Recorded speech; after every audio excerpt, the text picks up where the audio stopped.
So this all started in 2016 when Zach and I ran into each other at a baby shower, because apparently men are supposed to go to those now. Maybe it's just our friends. But we started catching up on lost years of friendship. We were actually friends in high school, and we had this past life together chasing girls and drugs and adrenaline. But by the time this baby shower rolled around, Zach had just taken this big role as VP of operations in the corporate world, and I was planting a church with New Life and working with this network of churches on leadership development. So it was obvious that we had both changed a lot. And after that, we started meeting every single Saturday, sometimes as early as 5 a.m.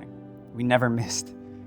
We were focused on making sure that we were keeping our faith, that we were focused on family, and that we were being effective at work. One of the main things that we had in common was that a lot of our friends from the past had been battling, and a lot of them still are, with drugs. And too many of them lost that battle. Even Zach ended up in a rehab in his early 20s, and I was getting into my fair share of trouble back then too.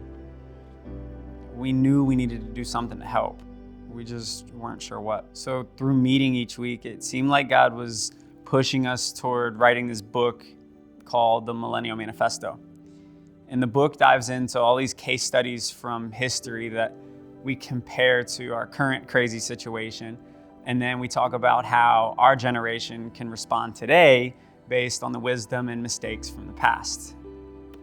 Because we can get faked out way too easily and just repeat the same mistakes if we don't understand where we've been and why we were there. So we got to work. We studied and we researched, we prayed, we just worked. We were getting close to finishing the book when we lost another friend to addiction. But this one was more like a brother. This one hit way too close to home. His name was Alex Ingagliato. And in 2020, Alex's family and Zach and I started the Alex Ingagliato Fund. The vision for this fund is to be a lighthouse to people struggling with addiction.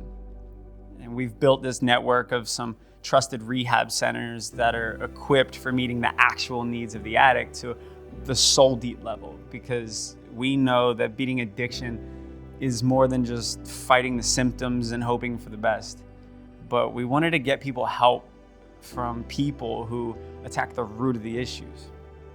So we've been sponsoring people who are ready to go to these places, and it's not only just about helping them, but it's more about empowering them to reach back to help others that are in the middle of the same fight.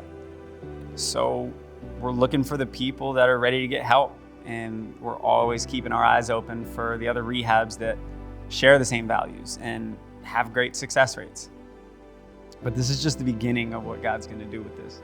So we decided to give the audiobook away for free on our podcast called The Paradox of Progress. This is going to allow us to spread the message of the gospel to the people who need it and bring some light back into the dark conversations that are being had right now. And the hope is that some like-minded people begin to gather together and lock arms toward the mission of seeing people come to know Jesus. So the book and the ebook are for sale on our website, and we're giving a percentage of the proceeds back to the Alex Fund to keep pushing our mission forward. We don't know what this is going to look like long term, because like I said, we're just getting started, but we know we have to do something. This is an epidemic that isn't making the headlines. And we know that awareness by itself isn't ever going to just solve the problem. The problem is going to be solved through relationship with God and relationship with people and hard work. So you can go to the website, paradoxprogress.com, where you can buy the books to support the mission. And there's even a tab there where you can give directly to the Alex Fund. Everybody has a mission. This is ours.